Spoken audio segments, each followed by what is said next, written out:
Hi everybody, it's Kitty and you're here today because I'm awesome, of course. I'm kidding. I actually promised my people on my Tumblr that I would do a vlog of this because it's the tattoos and piercings day of the 31-day challenge, and I have had 32 piercings roughly from my recollection, and I've got 10 tattoos, so I wanted to show you them sort of in the chronological order that I can remember. So the first one that I've got, I'm going to apologise because I do have to turn around for this. It's my tramp stamp. Now, a lot of people do regret their tramp stamps. I'm not one of them. As you can see, it's 3 stars with a nautical star in the middle. Yes, kids, that was cool. I got it done on my 18th birthday purely because I wanted a tattoo. And I was 18 and I could, so that's what I went and did. I'd actually spoken to my mum about it when I was 15. And we went to a place called Pure in Kings Lynn. Oh, I'm really sorry, I just reached in the cookie jar. Yeah. It's the benefit of having breasts, you can do that whenever you want. Yes, we went to Pure in Kings Lynn when I was 15, and they told me, obviously, you're underage, you can't get it done. I was like, oh, even without my mum's consent, and they still said no. So that was actually leading on to my first piercing, which was my navel. I got that done purely because I always wanted my navel pierced. I've actually retired it now, but I found out I can still jam the thing through, so I had that in for a few years. But yeah, in foreskin, I got this done by myself. Bad idea. I had a massive panic attack. My mum came home from work and found me sitting in the living room, curled up on the floor, hugging my knees, rocking backwards and forwards. And in my mother's gracious way, because she is a nurse, I was made to clean the house. So it actually really worked. It distracted me enough so that I could get over it. The 6 extra stars, the little ones that are dotted around, I got in Stafford. That was my university town, and I'd found a new tattooist and I just sort of want to try it out, see what I thought. And I thought, you know, they're not really going to mess up doing 6 stars. So I got the tiny little stars done. The next one that I got was my cherries. I need to find... No, it wasn't. It was my music note. Because I used to play saxophone. Well, I still do. So I got this done. It's a very small star with a music note inside.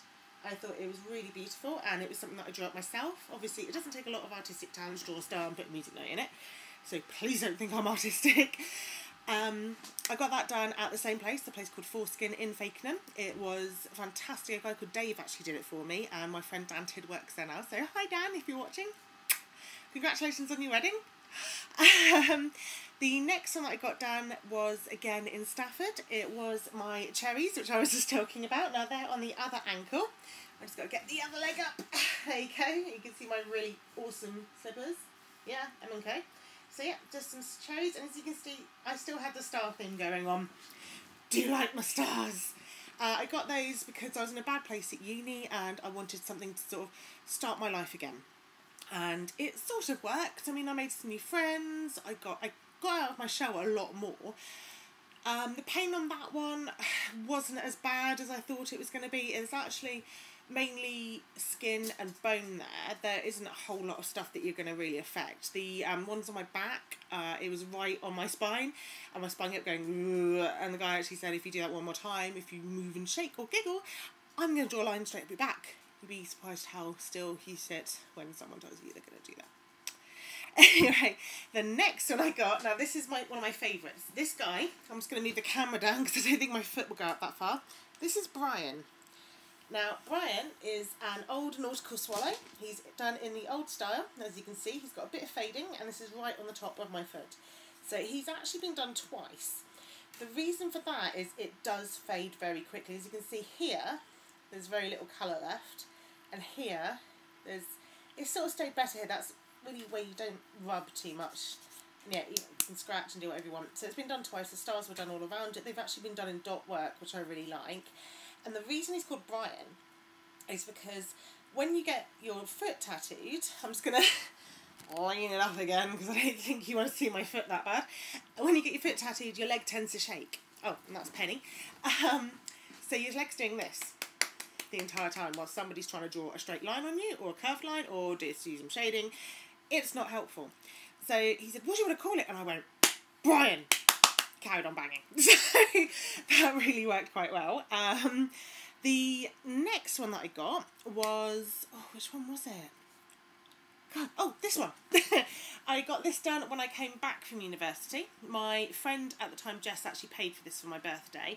I got it done 2 sessions. I got this bit done first, and then I got this. Now, the most painful part was here and here, purely because it's so close to here, which is extremely tender. And if you do that, that's actually a normal person's sized arm.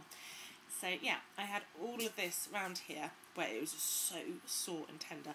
And I did it in 2 sessions of 2.5 hours each. It's actually still not finished. You can see where the lines are, where they're much darker, where she was going around them. I couldn't stand it for very long at all. She managed to do quite a bit, so you've got the bits up here which need to be done.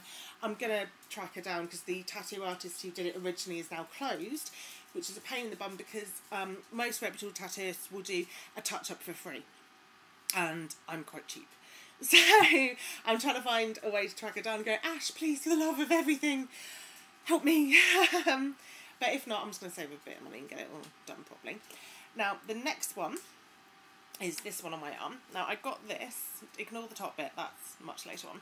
I got this because in 1 year, my cat was 18 and she died.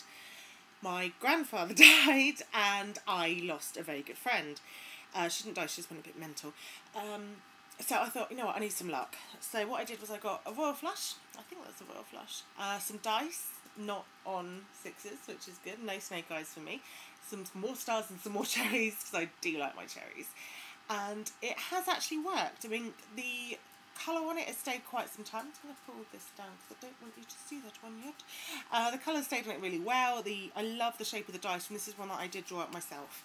The next one that I got, I actually had a gap of about 6 or 7 years between getting tattoos, purely because I didn't want to insult anybody. I wanted to make sure I was doing it with my own money, or if with somebody else, if they were like, take this as a present. So the next one I got most recently was my canine tattoo, which I'm pretty sure you guys all saw just now when I was showing you my lovely delicious foot. I'm just going to bring the camera down. Ooh, join me. Now my leg is shaking, but that's because it shakes all the time. So yeah, obviously I'm a massive Hoovian. My friend Sam actually did this for me in Wyndham just before the wedding, and I absolutely love it. Like, I love the fact that it's done in blue and not silver. I love the fact that it just looks absolutely perfect, like the location, the drawing, everything like that. And the next one I got, because I got into a bit of a Doctor Who phase, you're coming down with me again. You are. But you'll be safe. Maybe. Yeah, this is the next one. This is my Bad Wolf tattoo, purely because, yeah, if it's on your leg, then you can keep the bad wolf away. I'm kidding, there's a Doctor Who thing. Watch it. Please Google Doctor Who and Bad Wolf. You will love it forever. And it's part of the whole thing. It's just huge, and she's the bad wolf, and she's Rose, and oh. Right, the next one I got was in Tenerife. Now, when you're drunk on honeymoon, it's not the best time to get a tattoo because it ends up looking like this. Can you see that? Now, it's kind of cute, I suppose. Like, you know, you think it's blurry, it's actually not. That's what the tattoo looks like. It says 2009-2014 on it, because that's when I got married. That's why I've got it on my wedding ring finger. Oh, also, have I shown you my rings? Are they TARDISy? Oh my god, they're so TARDIS. So TARDIS. And also, yeah, one of my nails fell off. Whoops. So, we got that done, told Sam, the tattooist, about it, and he said, oh dear god, what have you done? And we were like, yeah, it sort of went bar, tattoo place, bar. So that's what we did. So when we came home, he was very, very kind. He said, right, your wedding present is on fixing that. Unfortunately, you can't fix this. This is going to be like this for the rest of my life until it either fades off or I can be bothered to get it covered. I might actually get a sonic screwdriver done on there. Very kind of cool. But this is what he did for us. So I wanted it to match with this one because this is my luck. This is where it comes from. So I've got 2009-14 written in the same colours, the same style.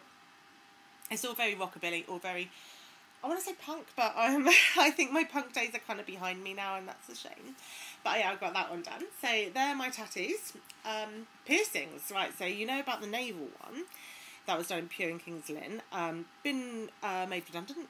Don't really want it anymore. Just one of those things. Also, I've got quite a belly, and it doesn't look very nice when you just got a bulge and a thing sticking out of it. The second one I got Oh, well, the first ones really were these, but they were tiny, tiny little studs when I was about 8.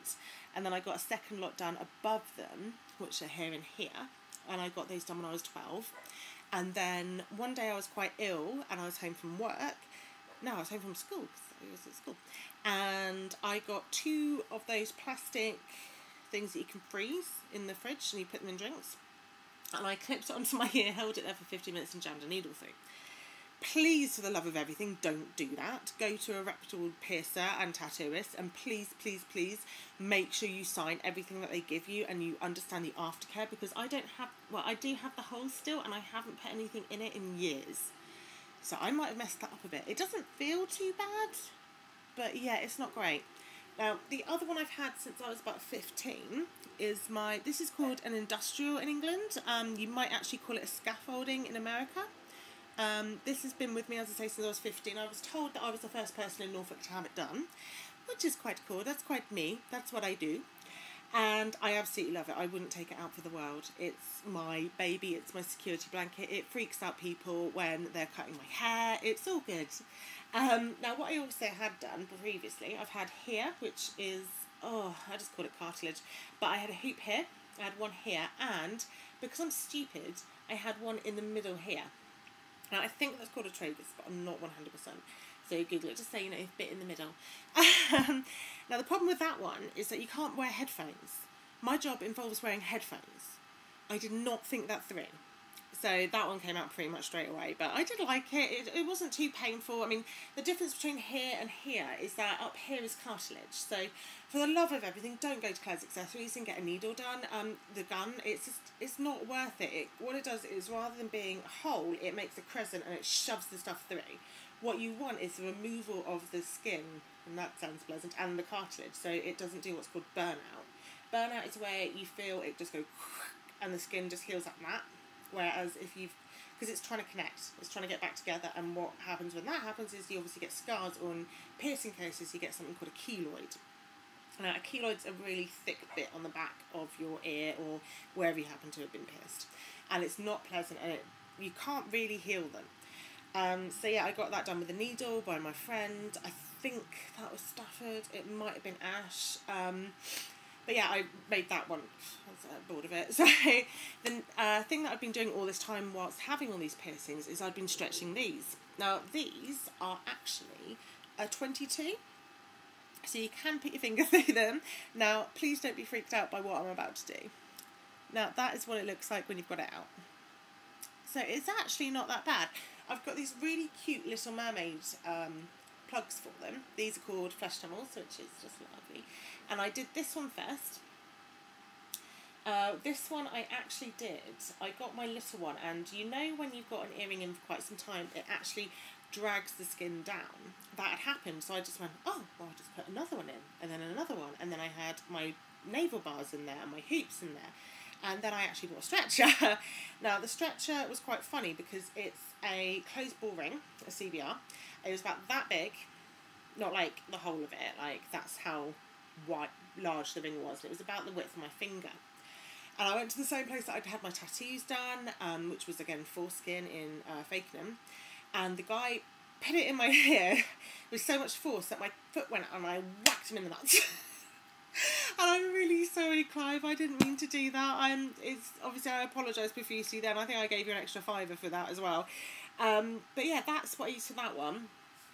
This one took a while longer to stretch than this one. I actually did this one first though. I got up to a 12 mil, then I started doing this, and I just literally shoved the one that the CBR through, and it just weighed it down and weighed it down, kept shoving more through, kept finding more stretches. The biggest pain was going between, I'd say, 5mm and 8, because that's quite a jump. And going from 12 to 15 was quite hard as well, because 12 is where it stops being able to go back to a normal lobe. If I want these to go back, I actually have to have them cut and sewn up, and not pleasant. But I kind of like them as they are. I think I'm just going to leave them because I like them. The other piercings I've had are on the back of my neck. That's called a nape piercing. I've had that done 4 times. The reason for that is it does grow out. It's not a lot of skin on the back of your neck. I don't know if you're going to be able to see this, but I'm going to give it a go. Here we go. Everything went dark. Can you see the little scarring on the back of my neck? Just there. You can. Right, that's why I've had it done several times. It doesn't hurt at all. It does freak out hairdressers, which is always fun, because they just go, oh, brush, brush, lift up. I've literally seen that face in the mirror so many times. Oh my god. So, no, it's fine. Just brush my hair and don't knock it. Is literally all you need to do. Don't cut through my skin. That's with any neck. So yeah, that was 4 times. I've had both sides of my nose pierced. I've had this side where you can see a smallish hole, and this side where you can see again a smallish hole. Now this side I got done with a gun. Now I really regret that, because all the inside of my cartilage is all broken. It's not pleasant on that side, whereas this side is extremely smooth. As you can see the difference in the shape of my nose, and I'm really sorry, I'm quite flary nostrils today. The other piercings I've had a piercing through here. I can't remember what that's called, but I didn't like it. All I kept doing was knocking against my glasses. And what I had done, I've got, oh yeah, I had this side. There you go. Can you see that? There's a little bit of cartilage left in there. Well, not cartilage, lip stuff. I got that done at Reading Festival in a, it was like a trailer. But it wasn't like a disgusting, you know, oh, I'm going to get this done. It was an actual piercing trailer that was set up and completely hygienic. I got that done. And my mum had given me saline solution because, you know, cuts and grazes. And I just went, oh, yeah, cool. Nice clean piercing.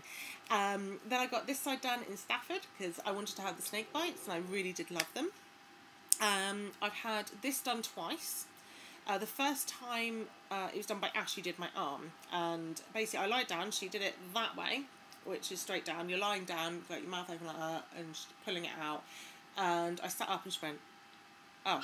And I was like, what do you mean, oh? You've just pierced my lip, you can't say oh. And she said, well, I've got to do it again. So I lied back down, she went that way and did it straighter. And blood went, because obviously when you do a piercing, all the blood rushes up. It's like this one. They did it in 2 parts. They pierced the bottom part, and then they pierced the top part with 2 needles, and because all the blood had rushed up, it just went down my neck. It didn't hurt, I promise, but it's just a bit gross. So I took out this one because the healing wasn't working for me. I didn't really like it. I took out this one originally because it wasn't healing properly, and I got it done again by Sam, who at the same time I did my canine tattoo, and he was fantastic. It healed extremely quickly and I'm very, very happy with it. The other piercings that I've had are in my septum. Now, my septum is this bit. Now, I've had that done 3 times. And it done quite far forward, and I had to take it out. That was when I was at Stafford at uni. I took it out because I had to take it out for work. For some reason, they thought that it was going to fall out. Now, I don't understand how that's happening unless I have a prosthetic nose, or if I'm just going, oh, I'll just stick a little bar in it and leave it. It's not going to fall out, I promise you. And also you can get what's called a horseshoe, which you push up into the nose and it's fine. The second time I had it done was after I left uni, and I was like, you know what, I really, really like that. So I got that done at Rebellion in Blackpool. I can't remember the place of the shop, but they actually used numbing cream on it, which I was so grateful for because I remember how much it hurt. It really makes your eyes water. And the third time I had it done was in Norwich, and yeah, I just wanted it done again. I was like, I really, really liked it. They did it further back, put it all the way through, healed absolutely fine. I took it out because I have hay fever and I have asthma and eczema, which means I'm pretty much an ill person. That's fun. And what I wanted to make sure was I wasn't, you know, doing myself any disfavours. Because every time I blew my nose, it hurt, all the crust, it wasn't pleasant. So what I'm left with is all my facial piercings, which is my vertical labret, my side labret, my 2 20 mil lobes. I've got my piercing here, which I can still redo in here, one here and one here, and my scaffolding. So yeah, that's the story of all my piercings and my tattoos. Yes, there will be more at some point. I really do want to get that one covered. It's not pleasant. It's just, what is it? I don't get it. And thank you guys so much for joining me. I'm going to be doing a lot more reviews for you, and I really hope you'll join me. So everybody have a fantastic Wednesday night. I love you all so much, and I hope to see you all, if not tomorrow, Friday. I love you. Ow, wait a minute. love, and sparkles.